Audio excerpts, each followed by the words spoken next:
ಕಾಲು ಜಾರಿ ಕೆರೆಗೆ ಬಿದ್ದು ನೀರು ಪಾಲಾದ ಬಾಲಕ.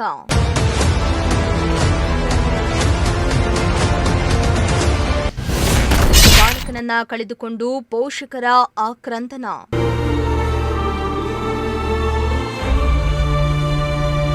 ದನಗಳಿಗೆ ನೀರು ಕುಡಿಸಲು ಕೆರೆ ಬಳಿ ಹೋದ 13 ವರ್ಷದ ಬಾಲಕ ಕಾಲು ಜಾರಿ ಕೆರೆಗೆ ಬಿದ್ದು ಬಾಲಕ ನೀರು ಪಾಲಾದ ಹೃದಯ ವಿದ್ರಾವಕ ಘಟನೆ ಗುಬ್ಬಿ ತಾಲೂಕಿನ ಕಸಬಾ ಹೋಬಳಿಯ ಕಿಟ್ಟಿದಕುಪ್ಪೆ ಗ್ರಾಮದಲ್ಲಿ ನಡೆದಿದೆ.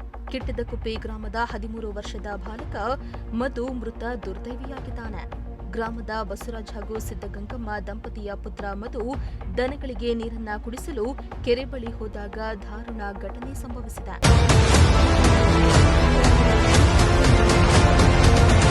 ಇನ್ನು ಬಾಲಕ ಮಧು ದನಗಳಿಗೆ ನೀರು ಕುಡಿಸಲು ಊರಿನ ಸಮೀಪದ ಕೆರೆಯ ಬಳಿ ತೆರಳಿದ್ದ. ಆದರೆ ನೀರು ಕುಡಿದ ದನಗಳು ಮಾತ್ರ ಮನೆಗೆ ವಾಪಸ್ ಹೋಗಿದ್ದಾವೆ. ಆದರೆ ಮಗ ಸಂಜೆಯಾದ್ರೂ ಮನೆಗೆ ವಾಪಸ್ ಆಗಲಿಲ್ಲ. ಇದರಿಂದ ಆತಂಕಗೊಂಡ ಪೋಷಕರು ಹಾಗೂ ಗ್ರಾಮಸ್ಥರು ಆತಂಕಗೊಂಡಿದ್ದಾರೆ. ಕೂಡಲೇ ಪೋಷಕರು ಪೊಲೀಸರಿಗೆ ಮಾಹಿತಿಯನ್ನ ನೀಡಿದ್ದು ಇಡೀ ರಾತ್ರಿ ಶೋಧ ಕಾರ್ಯವನ್ನ ನಡೆಸಿದ್ರೂ ಬಾಲಕ ಮಾತ್ರ ಪತ್ತೆಯಾಗಲಿಲ್ಲ.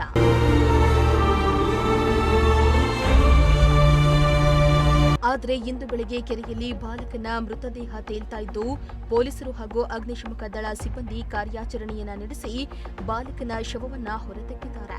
ಈ ದುರ್ಘಟನೆಯಿಂದ ಇಡೀ ಗ್ರಾಮದಲ್ಲಿ ಸೂತಕದ ಛಾಯೆ ಮೂಡಿಸಿದ್ದು ಮೃತ ಬಾಲಕನ ಪೋಷಕರ ಆಕ್ರಂದನ ಮುಗಿಲು ಮುಟ್ಟುವ ಜೊತೆಗೆ ಮನ ಕಲುಕುವಂತಿದೆ.